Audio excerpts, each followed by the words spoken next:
Welcome to TransParents once again. Tonight we have a special guest. You can see down below, Ryan. First of all, Amber, I'm one of the co-hosts here. You can find me at Moonchild77 on TikTok. My lovely co-host. Hey there. I am Jenny. Pronouns are she, her. You can find me on TikTok, Blue Sky, and Lemonade thus far as Trans Loving Mama. Woohoo! And down Yay. below, our special guest. You can introduce yourself, Ryan. Thank you so much, Amber, Jenny, for asking me to come on board to the show tonight. I'm Rian Fierros. I'm a dad. I have two kids who are 13 and 17 and are kind of on this gender spectrum. And I'd love to be able to I don't know, pipe in on what it's like to be a parent of having these two very different kids. Right? Because, like, Jenny and I, we had one. Jeffrey, welcome. Um, well, and actually, I'm not going to speak for Jenny, but for myself, I have one, clearly, that is trans. Um, there's rumor about, until they come out and say something, I'm just going to let it go. But Mhm. there could be something else from another one. I don't know. Anyway, Yeah. but for right now, my navigation has been just one. And I remember when we first met, our conversation was because of your youngest child and because it was such a kind of polar opposite. That one is kind of the circular question mark wheelhouse of how how do we approach this one? Like from Yeah. day to day, it kind of changes. Very fluid, Yeah. very Yeah. fluid. Yeah. And so that one was already like I was like, wow, because mine is like very straightforward. This flat out this. Hmm. So it was very clear to me that there was no question mark whatsoever. But and then having another one come out. Uh, yeah, Yeah. tell us about that. That is, yeah. Yeah. So I would say um, my 13-year-old, they have kind of been on this journey ever since they were about eight or nine, maybe even earlier, like seven, when they really kind of felt like they identified in a different way, and then were able to kind of articulate that. And when you're 7 or 8, your kids that come to you that are in that age group, then they articulate differently than they might if they were 10 or 11, because they're kind of in the Right. throes of puberty at that kind of stage. But before that, um, he was saying, well, at that time it was um, they Right. and she, um, and so it was fine, but they still kind of expressed themselves in a very kind of feminine way, Right. right? So pinks and dresses and Hello Kitty and all of that in the way they kind of express themselves. And then it kind of, again, just my 13-year-old, and then they kind of went into this phase of, no, I'm he they, always they, but he Right. they, and then kind of gravitated to presenting themselves in more of a masculine way. But straight up, if they want to wear you know basketball shorts and high heels or high-heeled Mary Janes, then they're going to wear them, right? Because Right. that's just how he kind of displays himself, kind of outwardly. Right. Does that make sense? Right. No, um, it does. It does. yeah, because and he's still like that. And he's coming over tonight because I get my kids on Sundays. And so I was, straightening up his room and getting his bed made and all that. And, he's got pandas, like the pink and the blacks and all that, but very much, a they. I guess he embraces his theyness. Does that make sense? Right. Right. Like No, it does. It he does. yeah, and so my older one, who they're 16, but there'll be 17 here in about 2 weeks, 2.5 weeks. And they have always been, one gender, but always kind of was a little bit more androgynous in the way they kind of express themselves out into the world. But Right. they themselves were very kind of androgynous anyway. So the younger one always had a very, pink colors around them, if that makes sense. Like their personality was very pink and yellow and, that kind of personality. Right. Whereas my older one was more whatever, Right. splashes Right. of blue, splashes of red, splashes of pink, whatever it was.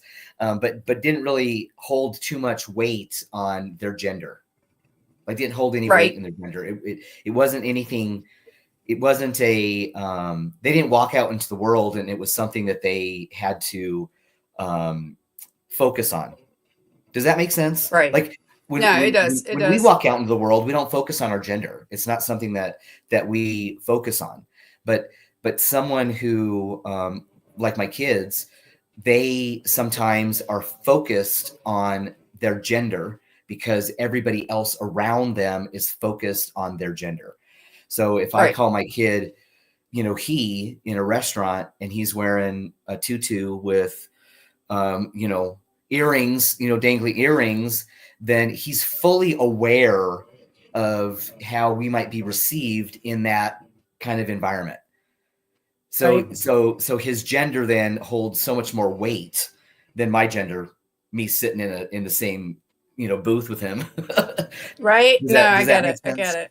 No, Yeah. it does. Yeah. So Because I think you had told me a story about how maybe at the time you said they to yes. like the Yeah. the waiter or the wait staff or whatever, and then Yeah. your kid kind of corrected you because that's Yeah. really kind of what Jenny, what I said about this episode was like having that communication and being able to listen to your child if they come to you and say, hey, this is going on, but also that shift, right? Like Yeah. they walked away from the table, the wait staff walked away, and then your kid kind of was like, hey, it would have been nice if you had, Yeah.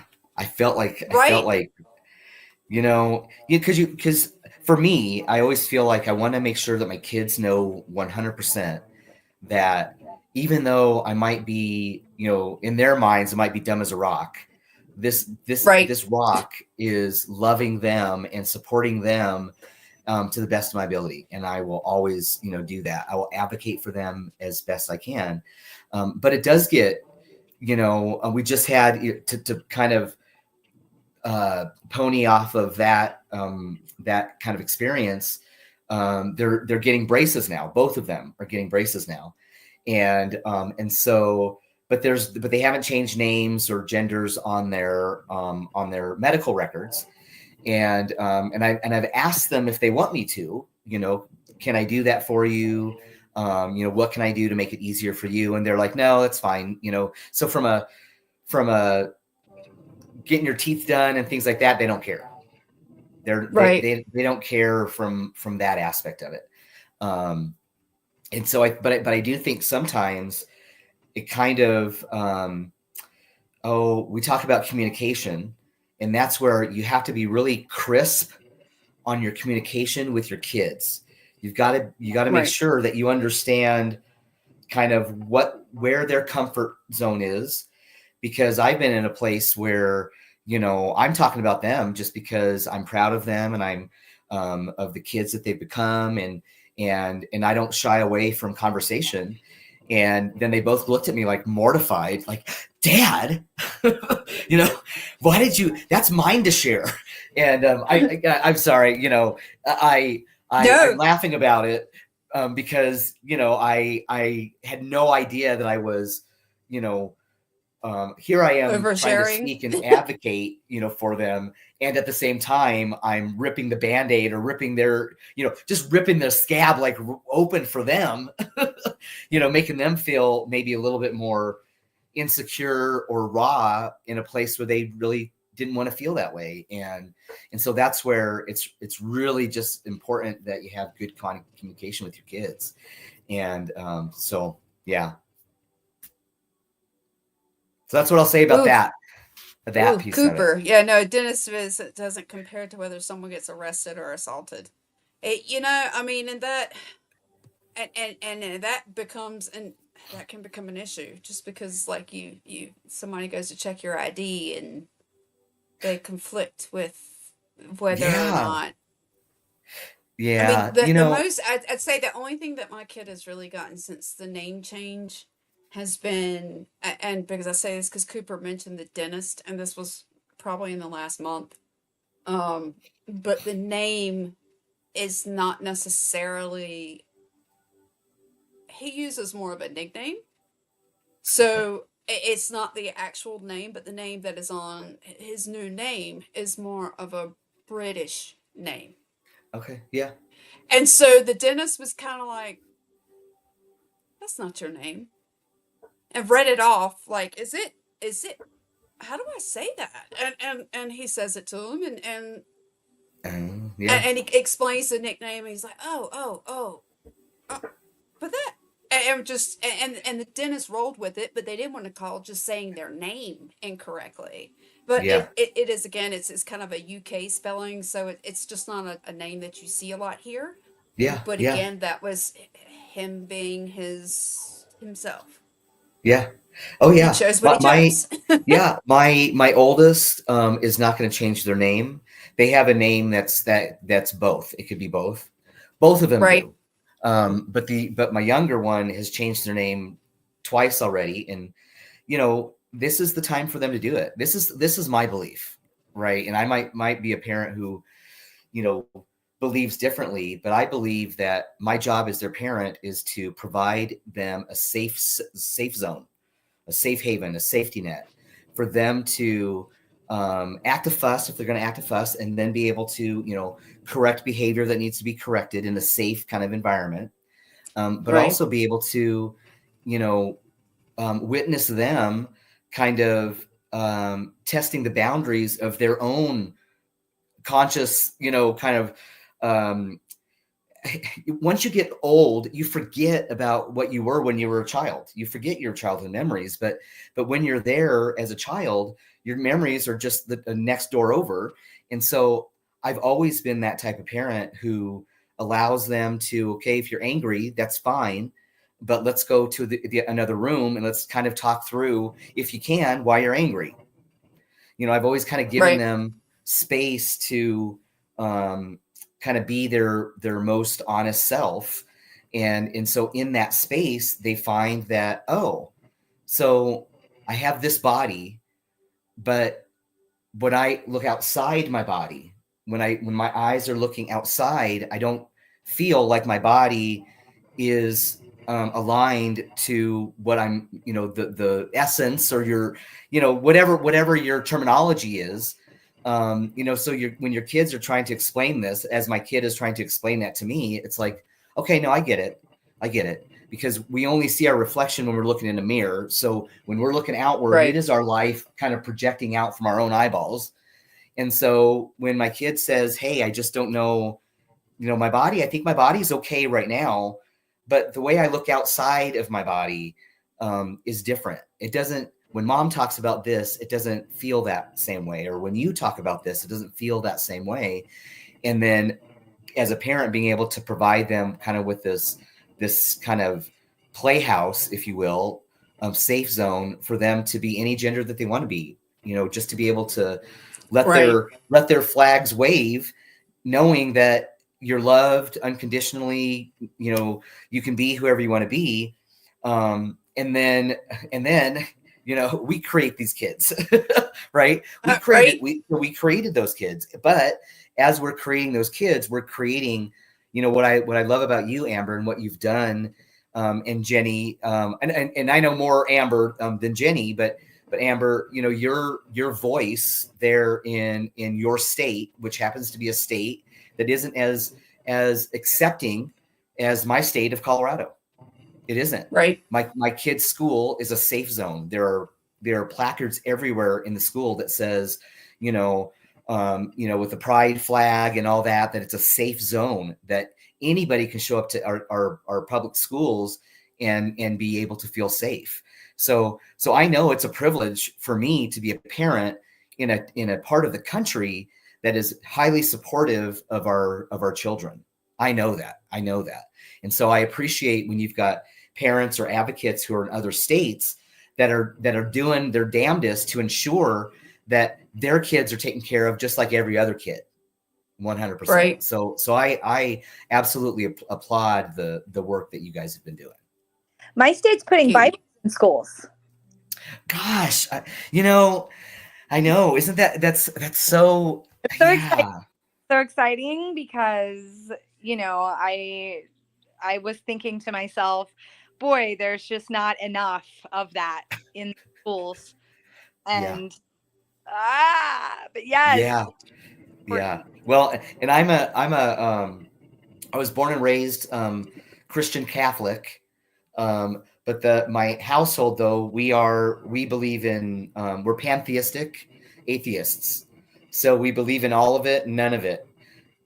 Because I think and I what did I've tried to that. teach my kids is your experience is your experience.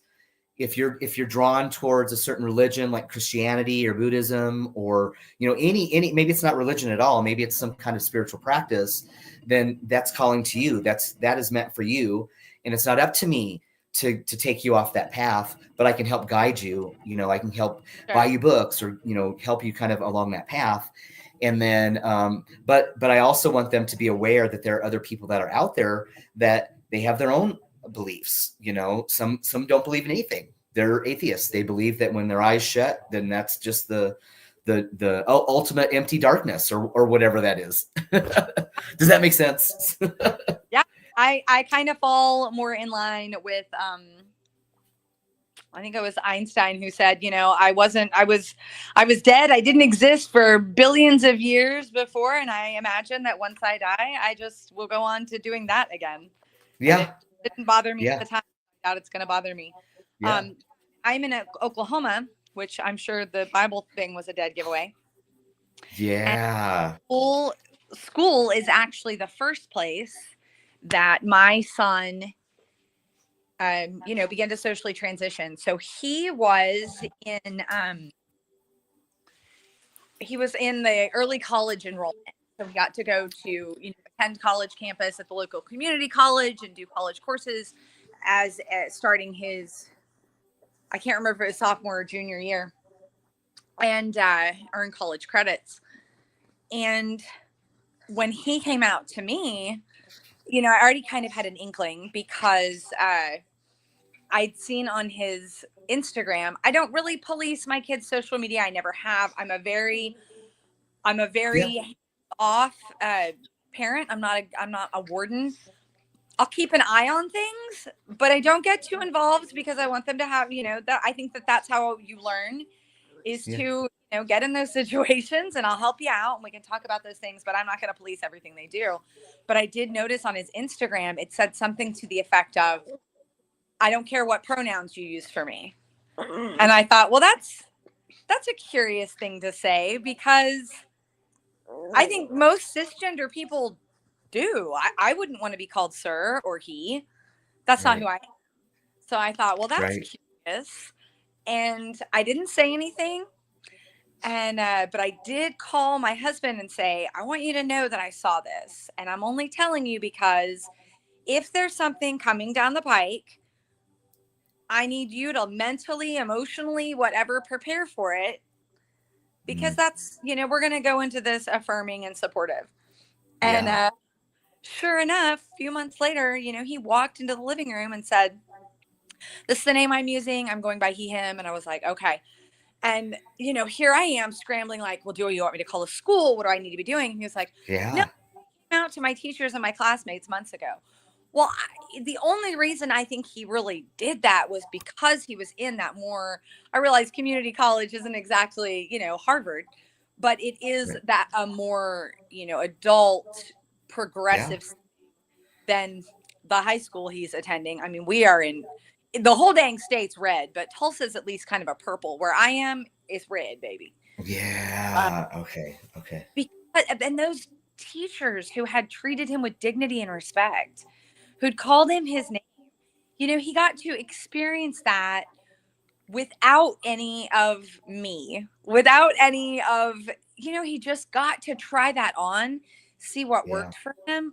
And I'm so Yeah. grateful for that. And I mean, by the end of that school year, they had already passed it here to where if you said anything about name and pronouns, they had to call your parents. And but he never ended up going back to high school. He just stayed, Yeah.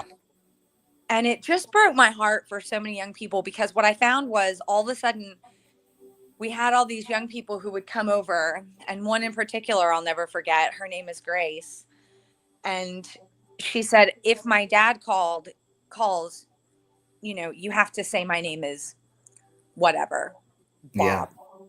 And I Yeah. said, that's no problem. And I did Yeah. that. And so these young people got to understand that this was a home that they didn't have to worry about, that they could be themselves in. Yeah. And, later to hear people say like, oh, it's some kind of social contagion, it's some kind of fad. Like, somebody even brought up to me, well, Jenni, how many gay, queer, trans kids did your kid end up having as friends? Well, that's not because they all caught it. That's because they Right. found it.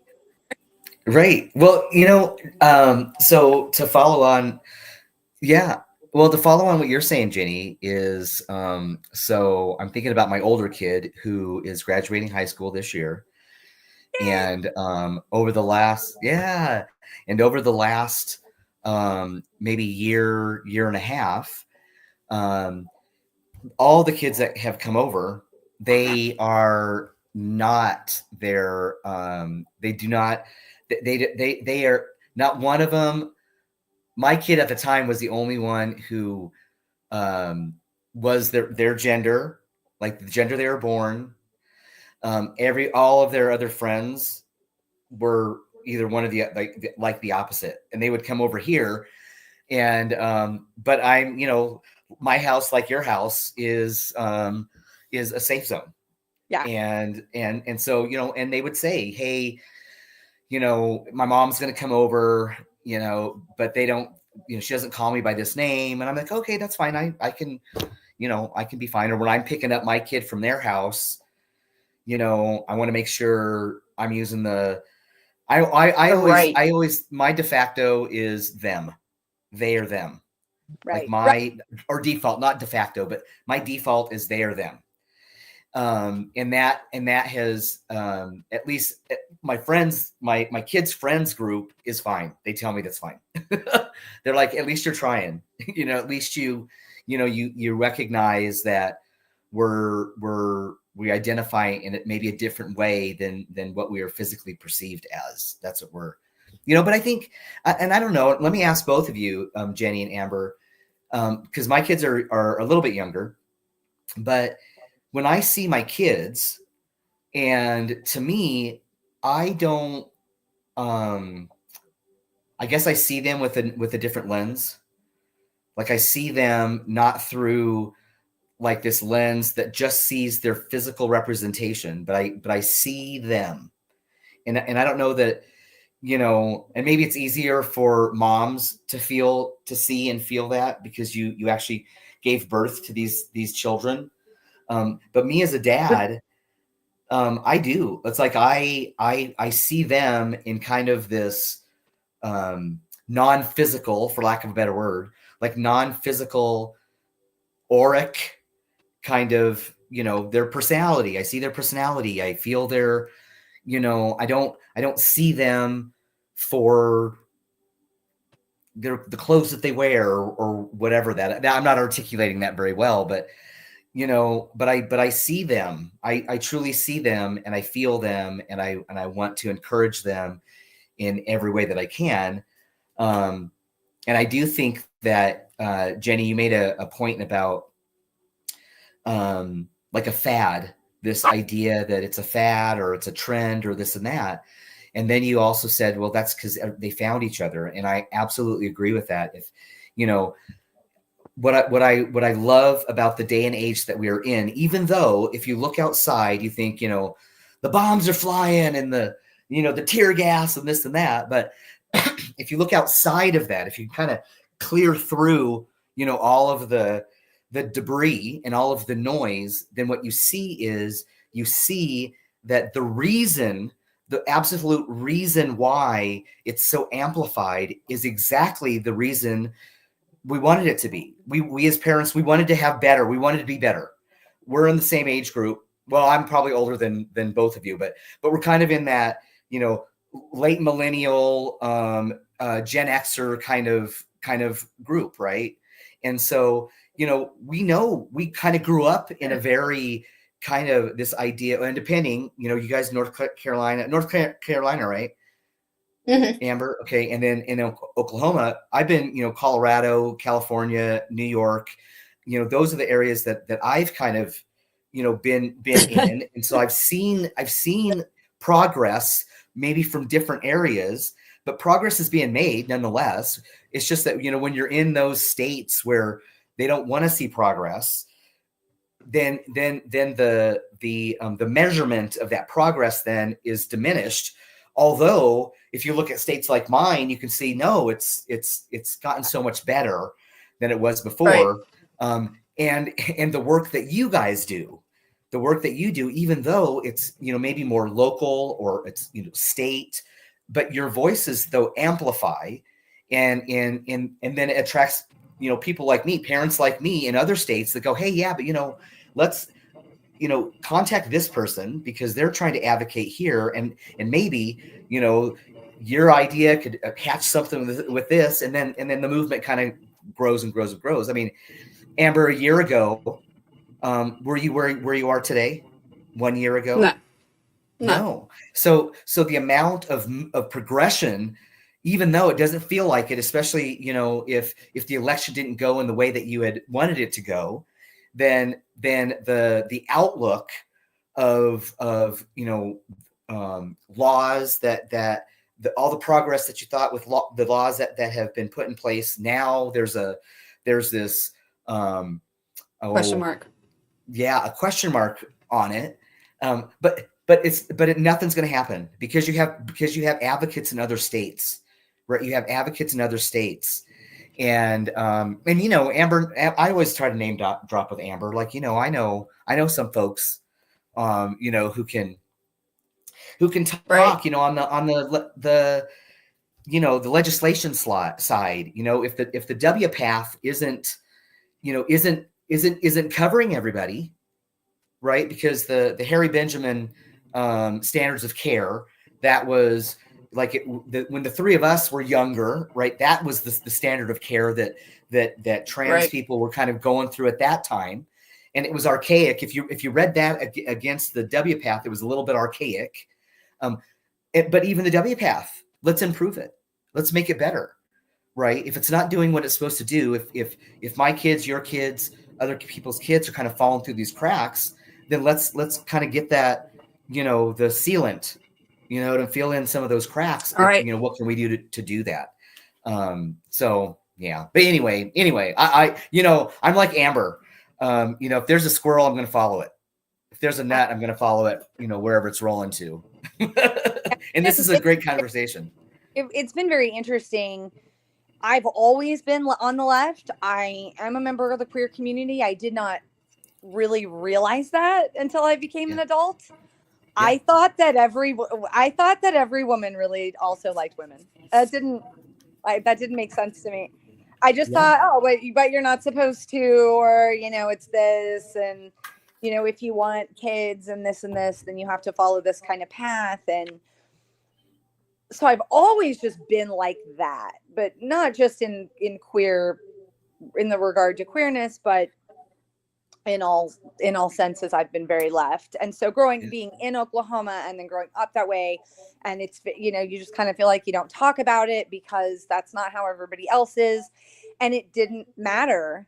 I wasn't politically motivated until I was into my 20s, became a teacher, and really saw how politics impacted the classroom, impacted our schools, communities. I mean, who would?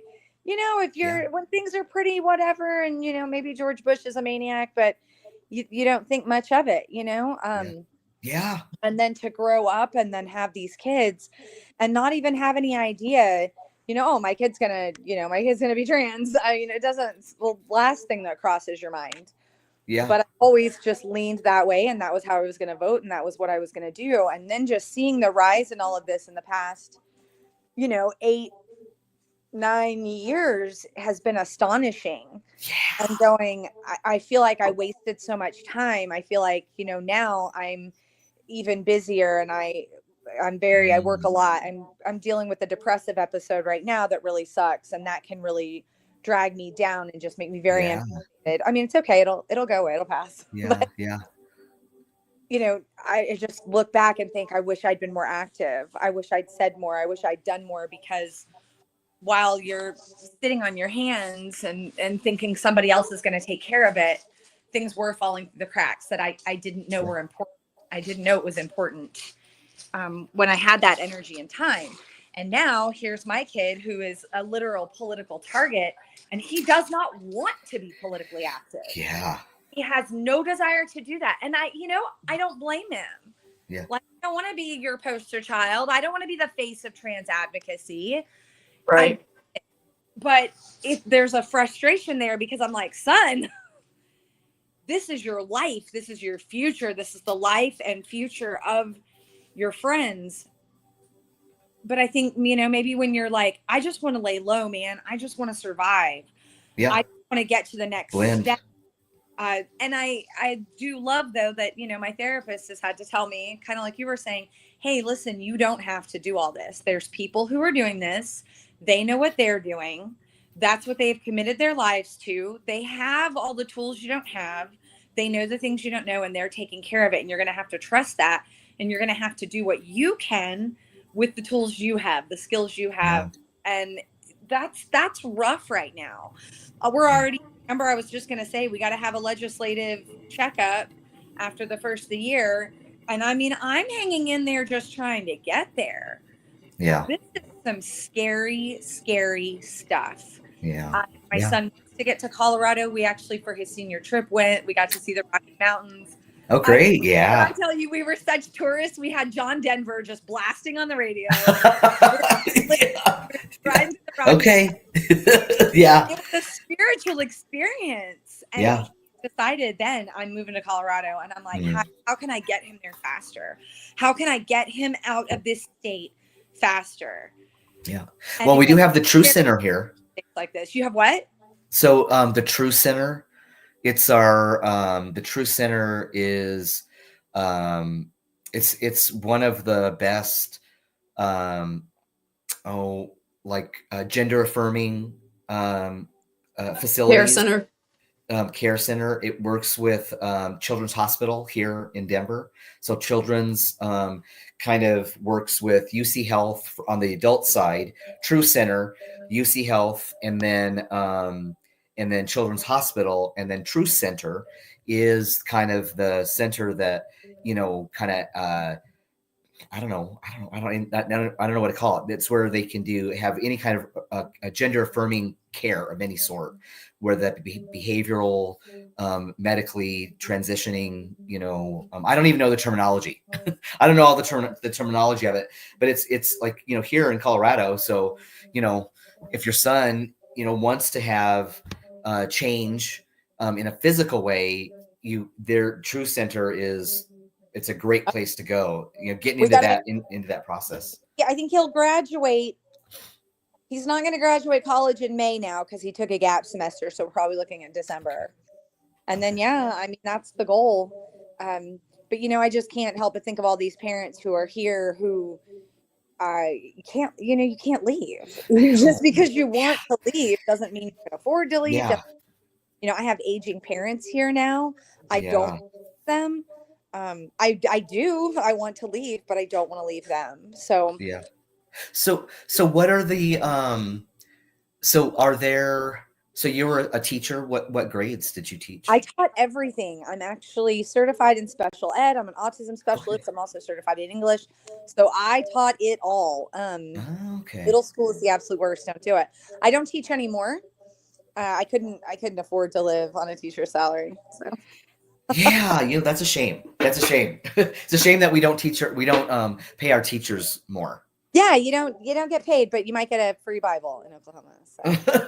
Yeah. Okay. Yeah. Mm-mm. Mm-mm. No. So my oldest, they told me maybe 3 or 4 months ago, no, probably about 2 or 3 months ago, that they wanted to start testosterone. And so I was like, okay, this is news to me, because I had no idea that you had even kind of identified one way or the other. But what do we want to do? And they were just like, well, I don't know. You're the parent. So I was like, all right, You well, figure it out. yeah. So I called and I was like, oh, well, let's talk to your primary care. And we kind of went in and talked with their primary care together. And the primary care said, well, hey, let me get you a referral to the True Center, to Children's Hospital. And, within 2 months, then we were able to get on the wait list. But there's like a 6 to 8 month wait list just to get seen, just to be seen for a consult at the True Center, because it's one of the only ones that is specifically for, not specifically for, but it works with youth, helping them to, transition. Contrary to popular belief, those gender affirming surgeries are not done in our public schools. Right. They're not done in our public schools. Just to, Which sucks, because wow, I could have saved some money. right? I was really hoping that was just like an elective. We actually got pretty lucky here when my son had already been in therapy, because I thought something else was going on. We were like, I don't know, he's depressed. So he had already been in therapy a while. He came out. Then it was, then at about 17, he said, he'd like to get on testosterone. I said, listen, man, his dad is an attorney. His sister was only 15 at the time. I said, I'm too worried about doing that. I have the medical decision, but I don't want to do that when you're 17. I'm afraid of the backlash I'll get from your dad. I'm afraid of how the state feels about that. What if they take your sister away, say I'm child abusing, whatever. So, I made him wait. And, I mean, he had already gone through puberty, so I know that sucks, but it is what it is. It's the decision we made.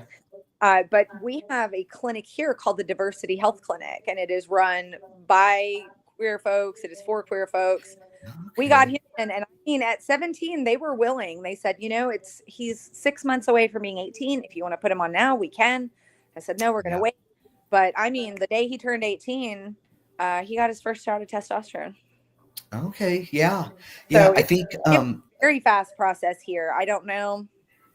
Yeah. Well, and I think it's because we went through the True Center. Right. If we went through another, maybe a smaller clinic or center, but they're still here. And I don't know if it's just, in general, but there is for kids, there's a 3-month, they won't you won't get your prescription for testosterone for 3 months. So they go through behavioral health consultations, and they really do want to talk with the kid, and the parent is kind of removed from the situation in some cases, so that they can really kind of understand from the child's perspective, what is it that they want to do, because sometimes they don't know. They're just confused, and so they don't really know. So there's a 3-month wait in order for that to occur here. We may have just surpassed that, because like I said, he had already been in therapy for a year at that point. Yeah. I also think, kind of along the lines of what we were talking about, as far as like it not being some kind of trend, it not, they're not performing these surgeries in schools. So many people are unaware of what really goes into all of this, that if our kids come to us, we don't just go, let's go lobbing off body parts. Let's go pump people hormones. Yeah. There is a process to it. And we totally understand. And I don't know about you, I'll only speak from my experience. I was totally open to whatever that path looked like. If he changed his mind, if he was confused, if it became because it did kind of become a step thing. First it was, I'm bisexual, then I'm a lesbian. Then, like I said, the Instagram thing that made me think we were dealing with non-binary, and then, full on, this thing. But yeah, there is a process, and to just be open to that process and go, no cisgender kid is gonna go through this and come out trans. If you're Right. cisgender, you're Yeah. cisgender. You Yeah. can't cut my hair off, put boy clothes on me, call me Pete, and tell me I'm a boy, and I'm gonna put up with that. I'm not gonna. That's not reality. You Right. can't do No. that. Some little cis boy throw a dress and a wig on him, tell him to wear makeup, and call him Mary. You're Yeah. never gonna do that to him. Right. He's not gonna Right. do that. So the fact Yeah. it is even entertaining it says something, Yeah. because no cisgender person does that. Yeah. Yeah. Yeah. You're absolutely right. I think, well, and I do think that, you know, having a platform like this where you can kind of talk about kind of these nonsensical type things, I think is perfect, right? To be able to go, okay, yeah, but let's think logically, right? Does that make sense? Let's just pretend, right? To have those kind of conversations with people, where like I'll have conversations with people and they'll like nonchalantly bring up, you know, like a trend or whatever, and about their own kid, and then and they don't know about my kids, and then I'm like, okay, well, why is that? Why to you? Why is it a trend? Why do you feel like it's a trend? You know, from your mind's eye, you explain it to me, and then have that conversation with people. And I like having conversations with people. I love, you know, I love when people have no idea, you know, what's in your back pocket, and then you have a conversation with them, and then you get to, you know, kind of learn them. You get to teach them something, right? They get to learn maybe a different perspective than maybe what they thought was the case. And then it's like, oh, well, you just show them something a little bit different. And so I like having those conversations, you know, especially around like it's a trend or it's a phase. I'm like, okay, but why does it matter? Right? What if Okay. it is? What Right. if What it if it is a is? phase? Okay. They're gonna come out If my here. kids, yeah, if my kids want to have a phase, if my kids are going through a phase, then I want to make sure that they're going to go through that phase in the safest, most Right. loving, comforting, you know, compassionate space that they can. Right. 100%. And I've gotten in a fight with my not fisticuffs, but into an argument with a buddy of mine who his kid, you know, was coming out as trans, and he just kind of went off on it. And I had that conversation with him, and I'm like, what does it matter? Why do you care? Like, what does it matter to you? Your kid, you know, seems happy. Right. Seems happy. The only time, you know, your kid doesn't seem happy is when you're poking at him, when you're making him feel like he's done something wrong for trying to speak his truth, you know, to you, his dad, who's supposed to be the one to kind of carry that weight, the one to hold on to him and make him feel comforted. Like you're fine. I love you. You're fine. And for me, you know, it's like one week it's one way and another week was another way. I don't care. I'm going to comfort you Right. regardless. Yeah. Yeah. In the end, it really comes down to just this, right? I made a TikTok recently and I said, my kid is the exact same person. He really is. He's still an artist. He still picks on his sister. His trampoline's his favorite thing. 20 damn years old. And every time he comes home from college, he's jumping on the trampoline out back. Yeah. He's the same person. The only thing that's really changed is a haircut, some clothes, a name. Nothing really. I mean, he's got a little mustache now. Yeah. But nothing who he is. When you talk about that, I see them. I don't think that is relegated to just a mother. I think that is just an insightful human. That's just a human element. I just see all these things. He's so much more than transgender. He's more than a boy. He's so much more than a boy with some girl parts. None of that. All those are just these things that aren't really who he is anyway. Well, you know, I tell my kids that you're just a special kind of whatever you want to be. You are a different kind of guy. You're a different kind of girl. You're a different kind of boy. you're a different kind of girl. Love the body that you have. And if you don't, if for whatever reason it doesn't feel right to you, that's okay. Well, we'll work it out so that you feel in alignment. Because sometimes your physical body is the one thing that you need to change. It is, Right. and for some people I think that's okay. I think that's okay for some people to not, some kids and individuals. I say that I'm trying to. I know that we're talking about our own kids, so I don't want to, broaden it, but I think just in general, your experience in any human person's experience in their human body is their experience in their own body. And, Right. when you're, and Amber, you talk a lot about body autonomy, and you talk about, taking ownership of your own body. Well, okay, that's everybody. Everybody takes ownership, has ownership of their own body. So when women aren't allowed to make medical decisions about their own life, that's one way, right? But also adults who are unable to make decisions about their body because they're transgender or non-binary, or just think differently in some way about their physical body, right? Right. It's however you feel, like however I feel about my body is how I feel about my body, and I'm privileged. I feel privileged to know that I can walk out in the world, and no one's going to kick me out of the boys' room, the boys' bathroom, right? No one's Right. gonna kick me out of there. But if one of my kids, it was in North Carolina. Now here in Colorado, we're a little bit more lenient, with our bathrooms. There are some bathrooms here in Colorado that are unisex, like some of the nightclubs here now in Colorado. Right. It's one sex. There's just, you go in, you just have an individual stall, but it's a big room and you just have individual stalls. That's how our kind of Wait some of a our second. nightclubs are here. Hold on. Are you Yeah. telling me that exists? Yeah. And I have yet to hear of mass essays,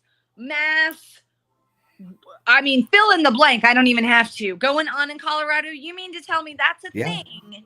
And I have not heard all about No. how those are the most dangerous places to be in the whole of the United States. I know. Well, but I think it's because, when we talk about how we get data, how information flows to us, right? And so, if you're in a state where your information flows through, this pipeline, then you're only getting that amount of information. And it isn't until you connect with, a bigger pipeline like Colorado or California, right? Right. That you're able to. Education. This is why they hate education. This is why they hate education, because it was when I got to college that I discovered that so many things I thought were just wrong. Yeah. And I Yeah. was at my little community college. Again, no tea, no shade. I have an associate's degree. I have a bachelor's. I have a master's. I started at a little Podunk Community Yeah. College, Tulsa, Oklahoma. Yeah. And Yeah. no, not that one. I'm talking when you get to university where there are people from everywhere. And all of a sudden Yeah. I was like, you mean to tell me these girls who wear headscarves are just like regular old women? They're just like women. They just have a scarf on their head. You mean to tell me that what I thought I knew about this country or that or their political climate even just isn't true? That's why they hate education, because Yeah. they're funneling it down that tiny little pipe. And all of a sudden it opens up, the floodgates go out, and you realize, holy shnikes, the world is big. And Yeah. people who are different than me are not what I thought they were going to be. Yeah. Oh yeah. Oh yeah. I was born and raised in the town I live in now, which is Loveland, Colorado. And when I went to school here, it was like Mayberry RFD. Are you familiar with Andy Griffith? Yeah. Okay. So that's North how Carolina. okay. Yeah. Oh yeah. So that was like, we lived in Mayberry. That I felt like there was nothing going on here. Could not wait until I turned 18, got out of here, traveled, joined the military, traveled all over, lived in California, lived in New York, lived in Portland. I went all over the place, and but came back, and it is like you said, Jenni. When I went to school, and the military, that's when I was like, what? Hold on a minute. Like, they talk about the universe expanding, right? But the universe is expanding not because well, my theory is the reason we think it's expanding is because now we have the technology to see farther, Right. right? It's not that the universe is always there. It's not like it just appears for us because we have a telescope. No, it's always there. We just happen to now have a telescope to see it. It's the same thing, Right. we are a telescope. And so, but it isn't unless you get out and kind of look around that you can see that, wow, there's a lot of things I still need to learn. There's a lot of things that I need to learn. A lot of things I need to put on into my book of knowledge so that I can be a better human being and whatnot. And that's as we're learning more and more about trans people. I told my dad recently because my dad still has a hard time with this. He's being respectful, but he doesn't believe it, agree with it, all the words. And Dad, here's what we discovered about the neurobiology of trans people. And I tell him this, I tell him that. He said, well, if I had a kid who came to me and said I'm trans, I would immediately go have their brain scanned to find out if it's like that. And I said, I get that. And I always worry about people weaponizing science. Yeah. But what we know today is so much more than we knew 50 years ago. Oh, yeah. In 50 years, think of what we're going to know. And if we try to box everything in and go, well, it's just these neurons and it's just these neurotransmitters. And then if those aren't there and that doesn't align, we go, well, then they're not trans. They're mentally ill. It's a social this, it's a social that. Yeah, I know. Find out, oh, look, another element to it that we just small instead of being a telescope, a microscope. Yeah. All these things that we think we know right now, we're going to find out we don't know nothing about. So instead, I'm just going to trust, again, that my kid is not going to lie or make up or become delusional about who he is. Yeah. If that doesn't work for him. Nobody can carry out that kind of action for too long. Yeah. Truth is always revealed. We all love a hair trend or a makeup. Yeah. For a while, it's like, do my eyebrows really need to look like? Right. Yeah. Work. Yeah. Yeah, no, that's definitely a trend compared to, oh, let me try on a different gender. It doesn't work that way. Yeah. It doesn't work that way. Now, so Amber, I think that was go ahead. I was just going to ask. So Jenni, you were saying that you kind of in your early 20s, you kind of maybe became a little bit more politically knowledgeable. Amber, were you around the same age in your 20s? I kind of in 40s? My 20s, but not really. Not really. Mine was more 30s.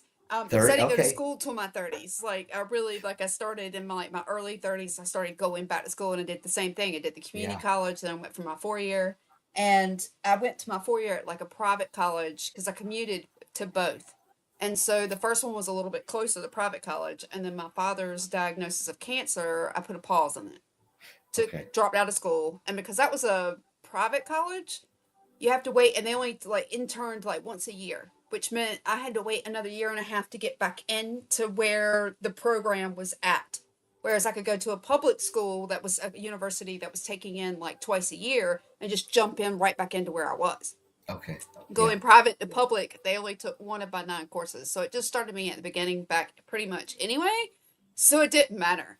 But in doing that, that's when I really started, I didn't know this and I didn't learn this. And actually at my private school that I went to, I had a few different humanities classes that I took. And one of them was literally called Global Prejudice.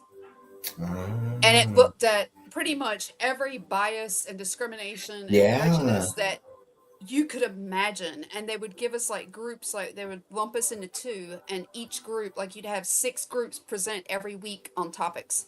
So we covered just an enormous amount. For example, one of mine was Russia. What is Russia prejudiced against? And I can just tell you that list is very, very, very, very, very, very, very, very, very, very, very, very long. It was insane the amount of things. Because I was just like, you really want me to list all of them? And Yeah. we could, like, I could teach a semester on this. And I had to lump it down into 15 minutes, me and my partner into 15 minutes. But that really kind of, again, was, and so we looked at things like the Hutu and the, what is it, the Tut, I Oh can't yeah. remember, The the Hutu and Hulu the and the Tutsi. Tutus, Yep. Tutsis, yeah, like Yep. that kind of Yeah. prejudice and what was feeding both sides of it so that you were looking at all the different lenses of it. And so we just looked at a lot of global issues that I had not, because I came from a very small town, a very rural area. These were just things that we didn't have. I didn't even have cable until I was like 13 years of age. So we had like four Yeah. channels, and in my Yeah. house, PBS was number one in my house. Yeah. Yeah. So I grew up very naive, very sheltered. We didn't have cable when I grew up. Well, We I didn't mean, have cable okay, until so same I thing, think. same thing. Yeah. Lassie, that was me. That was me. Yeah. My kids were like, Sesame Street? You watch Sesame Street? I'm It, like, it's guys, only yes. because cable wasn't invented when I was a kid. That's what I meant by that. Cable wasn't. Well, We didn't. it wasn't available in our areas. So Oh like, yeah, she had a it just satellite hadn't been dish. So invented yet. Like I'm probably at least 5 years older than you are. maybe, but Because I think cable wasn't a thing until like the 1980s, right? Like 1981. I mean, we got them in the late, like my parents got divorced in the late 80s. So like, I wouldn't have known. I mean, Yeah. I was Okay. 81. Okay. I was like Okay. 4. Yeah. Four, So four, I remember PBS, like it just the broadcast, like all the different channels, right? Like ABC, NBC, all of those channels. Right. And so Yeah. that was all we really had, which gave you a very limited window. And then But even that, I Jenny felt and like I've I think. discussed what Jenny and I've discussed in here, like the Daughters of the Confederacy. Like I grew up in the South, and the Daughters of the Confederacy Yeah. helped fund what wrote our history books. Yeah. So And what we were it's taught. So like I didn't know yeah. about things that like the Wilmington Massacre, which is 2.5 hours from me. I didn't learn about that until my 30s. I never heard of it. Wow. Yeah. Yeah. In my Yeah. own state, and something that huge was just like it kind of Jenny not learning about the Tulsa Massacre in school. Like these are things you should be taught in your Yeah. education. Yeah. And they weren't. They were very like keep it down. I remember very short burst of about the slavery in like 3rd or 4th grade, maybe 3 or 4 weeks about it, and then it just disappeared. Yeah. And we pretended like nothing ever existed, or it continued down Yeah. from it, trickled down from it. We just really never covered it again, and it was just I like, oh, it's know. magic. It fixed itself. Yeah. Well, and I think so. I think America has this in many ways. Just my opinion. I think we are divided by the Civil War. Like we are divided by that Civil War. That occurrence, that event that occurred, kind of divided us. Not only the country in physically in certain areas, Right. but it divided us in a way of thinking. Like our ideology, it just split us. And it feels like when I again, you get into college, and then that's where education explodes, because then you're like, here I'm from a union state, right? And then you have classmates who are there from North Carolina and Kentucky and all of these Confederate states. And Right. they learned about the Civil War, but they learned it very differently, because I Right. learned about the Civil War as the winner of the Civil War. They learned about the Civil War as a loss, right? Mm-hmm. Even though, and I say that like, we didn't. No one was like, yeah, the Confederates won and lost. There's a lot more to it than just winning and losing, right? A W or an L. But but the whole tone is very different. You know, when you're coming at it from one perspective, I'm writing a book, I'm writing history, and I'm sitting, if I'm embedded in the history of the South and I'm Southern and I'm writing it, I'm writing all of my energy about that experience. And then you have someone on the North side who's writing their Right. experience, and they could have been at the same war or the same battleground, but their experiences are going to be so completely different in many ways because of their perspectives. One coming from the North, the other one coming from, the South, and their perspectives on why they're even fighting, like why we're Well, even in a war. I think in ways we've become so echo chambered that that's part of the problem. So we've got states that are like, here's one part, and states that are like, here's the other part. Instead of being Yeah. able to say, well, I see why there were two sides. Right. Well, I and understand why there were two sides, which is kind of when I look at the context of what we're talking about with communication with our kids and understanding they don't have to be in a gender box. yeah, Why can't we talk about all of it? yeah, Like you need to be able to talk about all of it.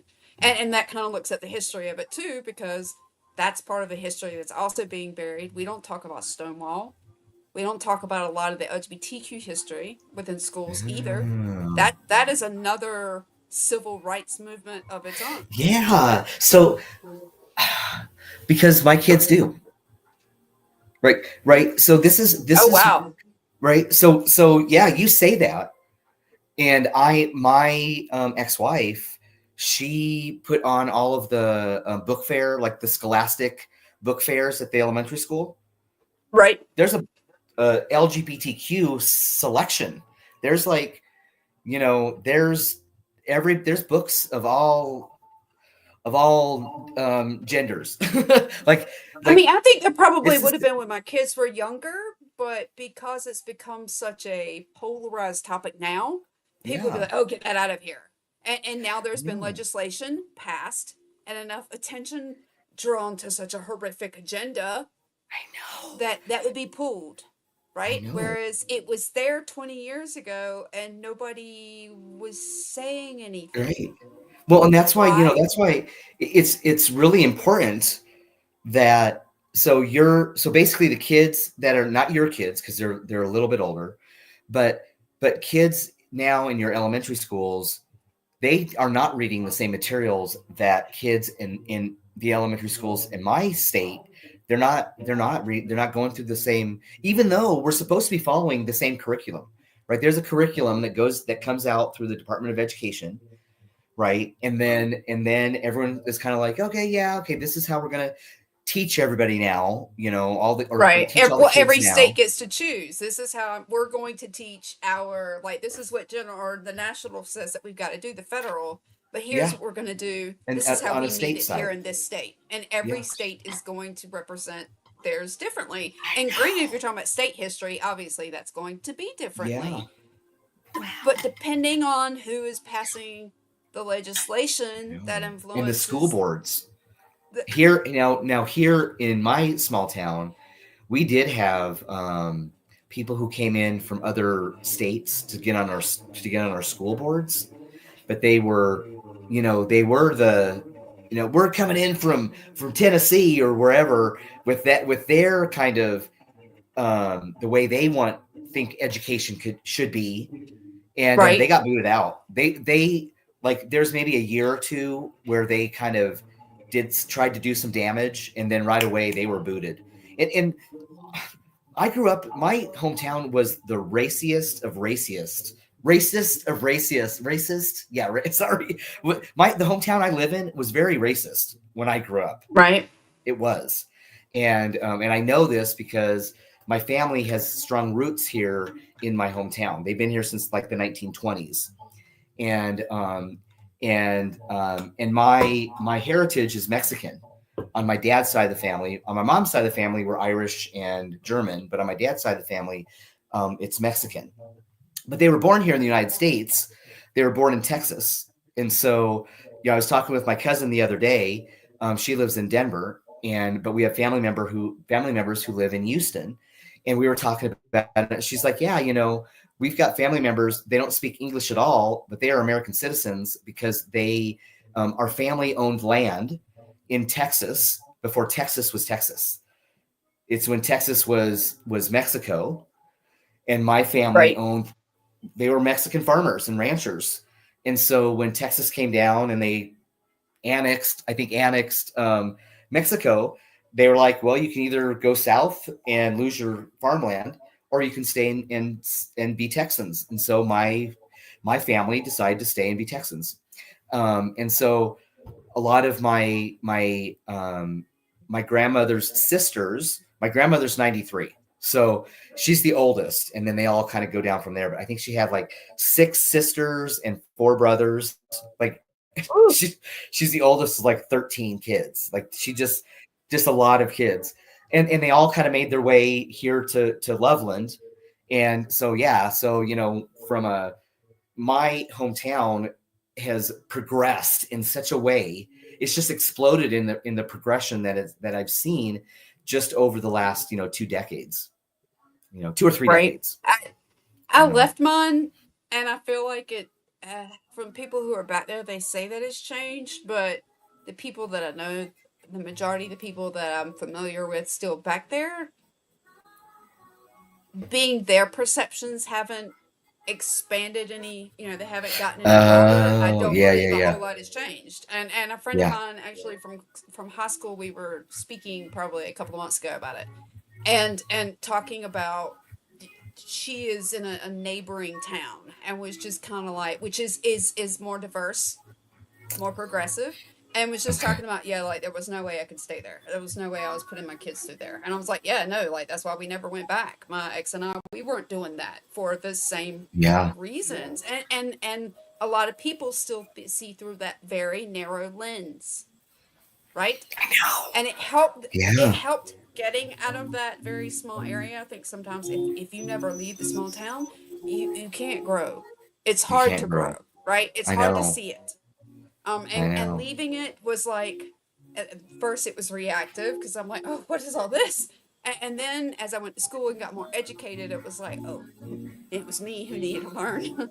Sorry, my bad. Let me start making my apologies now. And I put up here, Christian Jorgensen had the first trans surgery in 1950. There have been trans both ways ever since. Mario Martina was a nun before changing and then set up a gender clinic. Tom Snyder's Tomorrow Show was where I saw my first trans going both ways in 1973.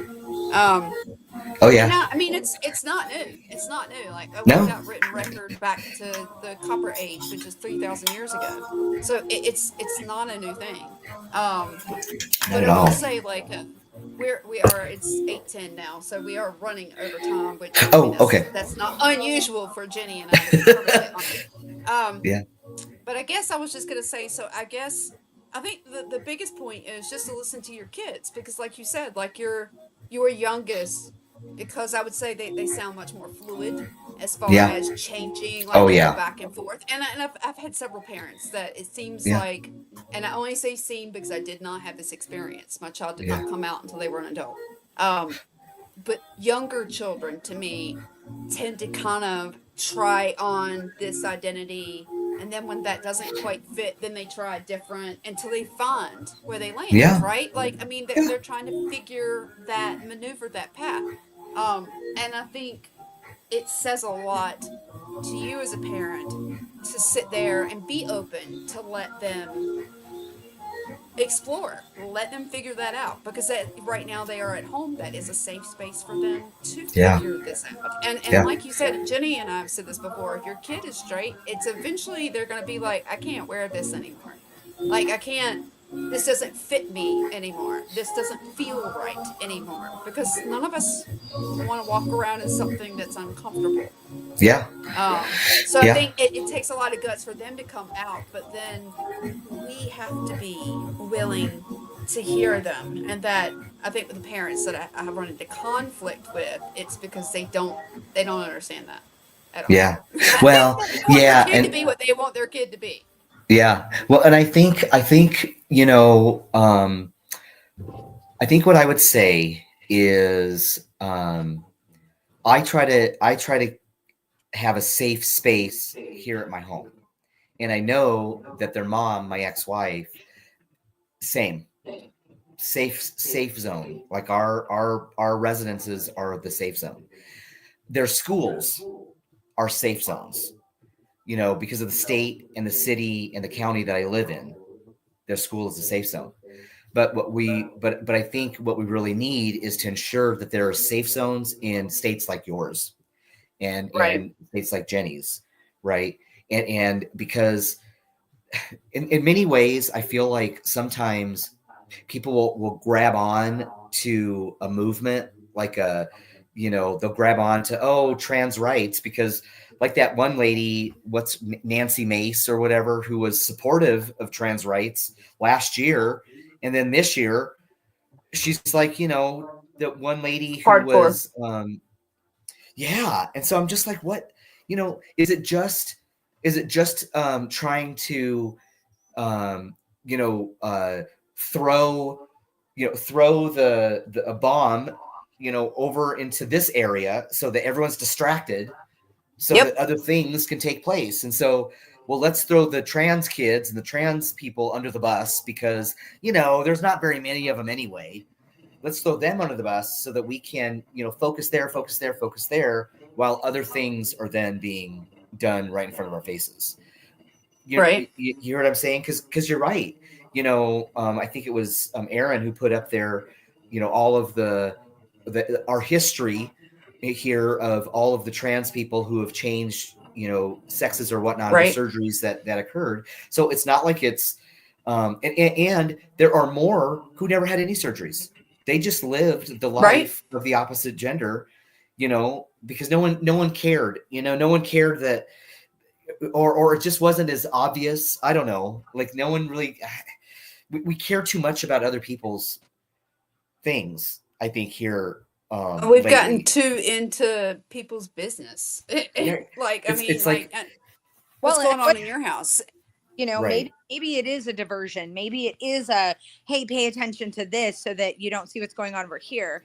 But I have no choice but to pay attention to that because now you're attacking human beings. Yeah. So it works. I mean, I've got to give it to him. If that's a strategy, it works because Yeah. I have to focus on that. Yeah. And it's very frustrating because the people that it's designed really to distract the most, they're latching onto it for the wrong reason and they're going on full attack. And it's like they're trying to get you to pay attention to this, and now because you are paying attention to that and trying to pass all these other bills, I have to pay attention to that and focus on that. And it was Right. like my husband and I are politically different. And I said to him the other day, they've got us fighting each other, and what we should be fighting is them. Yeah. And say what you want about Luigi Mangione, but I'm like, talk about uniting a people in like there is a common. Sorry, I mean, sorry that the man happened, whatever. But Yeah. like, there is a common enemy, and we do need to focus on that Yeah. because it's Well, coming after all of us. It's yeah. not coming for the trans people. The common enemy wants No. all of us because that's how power happens. Is if the rest of us are Yeah. subservient, stay down, or oppressed, whatever. And they're picking off the easiest targets.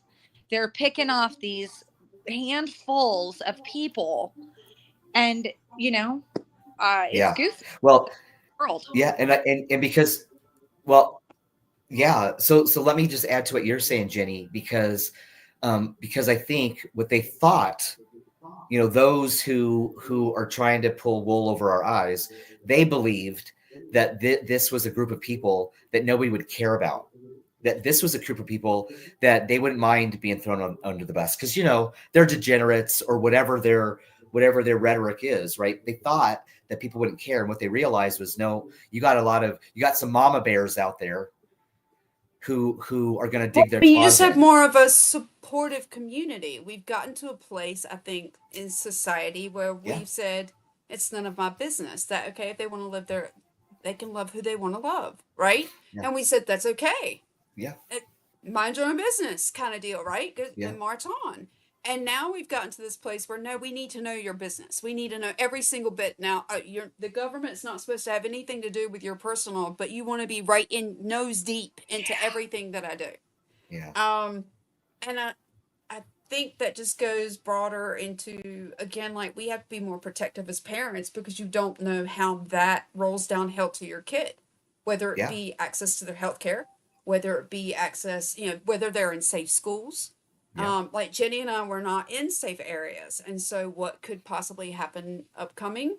We have no idea what's on the horizon for those children. And luckily No. mine's an adult and I don't have to, that's not as large a worry, but it's still a huge worry. Yeah. Oh yeah. But I try not to worry. But I'm like Jenny, like mine doesn't want to go out, or my son is like Jenny's. He doesn't want to go out and be a political activist. He doesn't want to go out there and say, "Give me my rights," because he just wants to be a human being who, because he was born here in the U.S., is supposed to have that right. Yeah. Oh yeah. I mean, just being born, you should have the right to just live, like live a peaceful life, right? And even that, unless you're born into the right parents and the right socioeconomical, group, our experiences can be very, very different, and we want to ensure that we all have good experiences. Like it shouldn't be a deficit. You should, you should be able to give your kids an education and ensure that their toolbox is full of the tools that they're going to need to be good adults when they leave your nest. And it just seems like, man, they're really trying hard, to Empty the toolbox. I say they, but when I say they, what's that? I said they're trying to empty the toolbox, and I think that I say right now they is like, I'd say that's like I feel like that's the legislative body at the moment, like the larger, that's the agenda of what we're seeing with legislation is coming after the rights of our kids, and it's not that we're saying we deserve special treatment, just give our children the same treatment as everyone else. Yeah. And as what every human being deserves. Let they be able to make the Absolutely. choices for what's best for them. Period. What's best for them. Period. Yeah. And and they shouldn't have to. It's almost as if you don't meet certain criteria, then we all start off here on this level playing field, right? And then if you're transgender, now you're down below, and now you got to climb up to just reach back up to the level top. You're transgender, you're down here. It's just same with race and whatever. If you're not the baseline, that drops them even lower. Drops you even, it just keeps you going. If you're, my gosh, if you're a trans woman of color. Yep.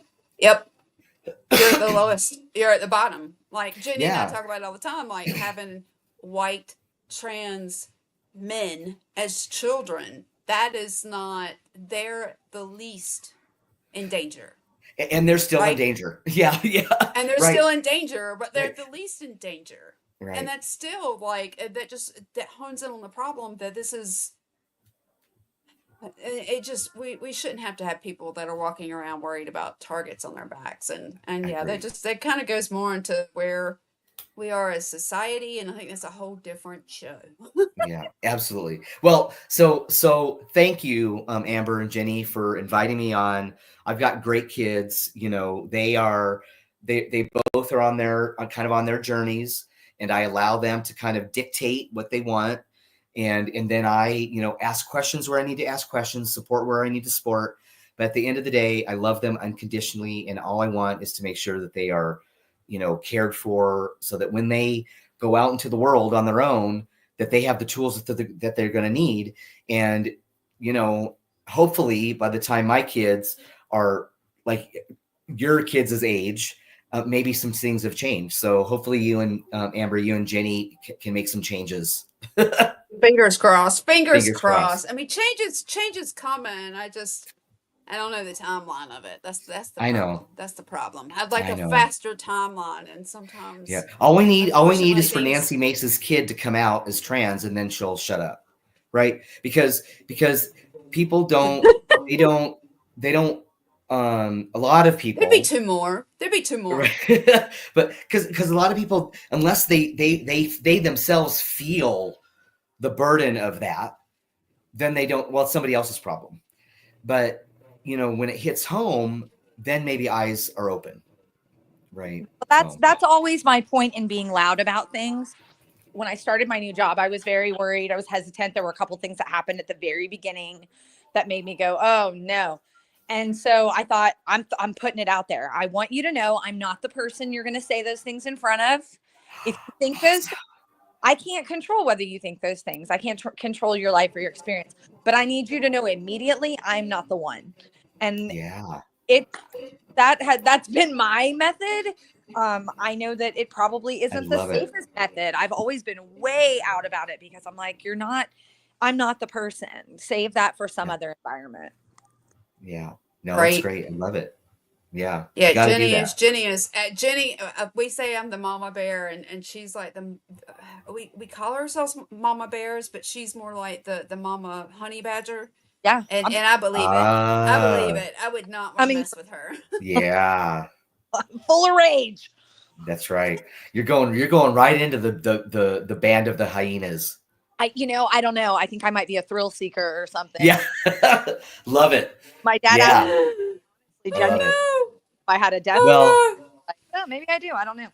Um, thank you guys so much, and I'm happy to jump on anytime you need anything, no! Awesome. Amber. Yeah, and yeah. So if I can, so I have a podcast called Ryan Speak that's going to be launching here pretty soon. I've got content that's we're getting ready to release, but Amber's going to come and participate in one of the series that I have going on. We're in the process now of recording those series. But yeah, so just so you know, Jenni, might have you on my podcast as well. I would absolutely She, love to. I was gonna say she's usually down. She's not. Well, her schedule's more.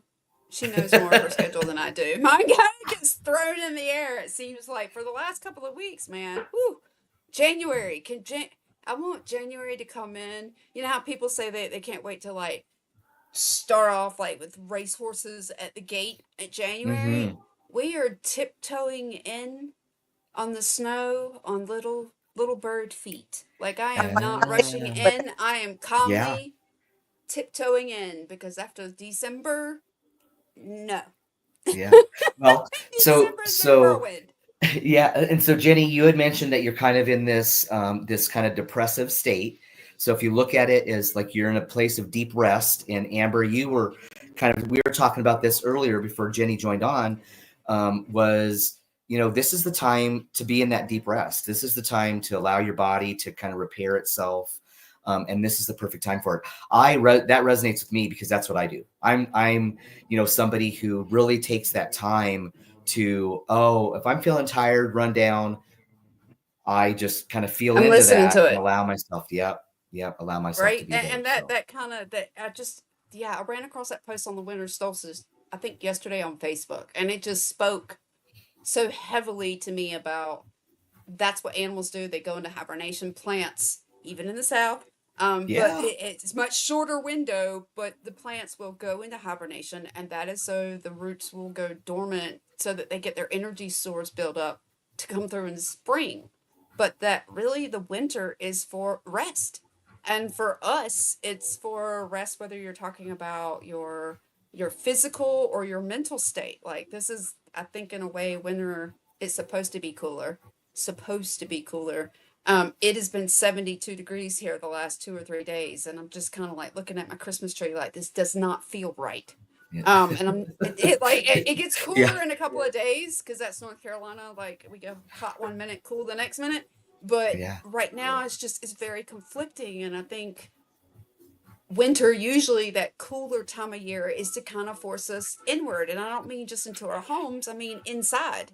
Yeah. to like deal with those things and rest, Yeah. pause. And so Yeah. yeah, I've been feeling my hibernation button, even though I don't know what's been going on in my peripheral, my Yeah. personal life has just been chaotic the last couple of weeks with family members. But for me, it's kind of like pause, pause, and maybe my body's telling me to pause because it knew that all this was coming. I don't know, but Yeah, maybe. whew, Well, I'm a firm believer that, the universe, God, source energy, whatever resonates with you is always working in your favor, right? Is always trying to get you on the path that you're supposed to be on.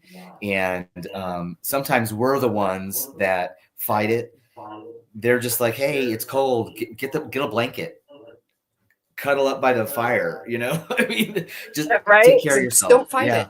Don't Yeah, fight take it. care of yourself. And then I also want to say, if there were people on the podcast who were just listening and they wanted to reach out to me, they're more than welcome to. If you wanted to give them my Okay. information. Okay. Not a problem. Awesome, awesome. And yeah, and everybody who was in the comments, I know Cooper, Aaron, I saw Aaron, Cooper, Jeffrey was here earlier.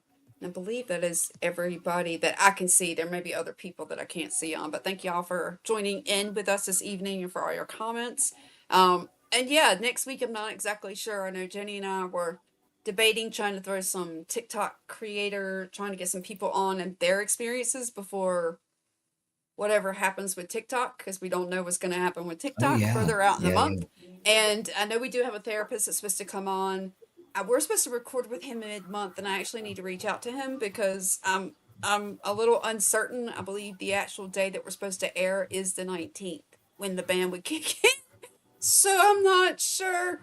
Yeah, what it wouldn't be on YouTube. Oh. So like we could still do it here on YouTube, but like as far as it being able to go, and we found him. He found us through our content on TransParents on TikTok.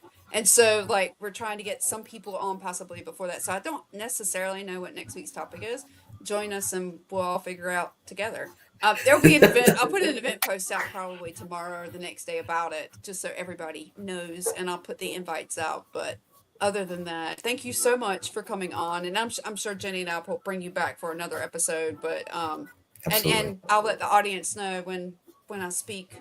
I'll have published, put that out with this and Transparents, and kind of just put that information out for people to access that as well. So just be Awesome. on the lookout for that down the road. So with that, thank you guys for joining us. Ryan, thank you. Jenny, thank Awesome. you for being here, even though you're busy, busy, busy Always. this evening. Awesome. Thank you, everybody. You guys have a great evening. Thank Bye. Bye.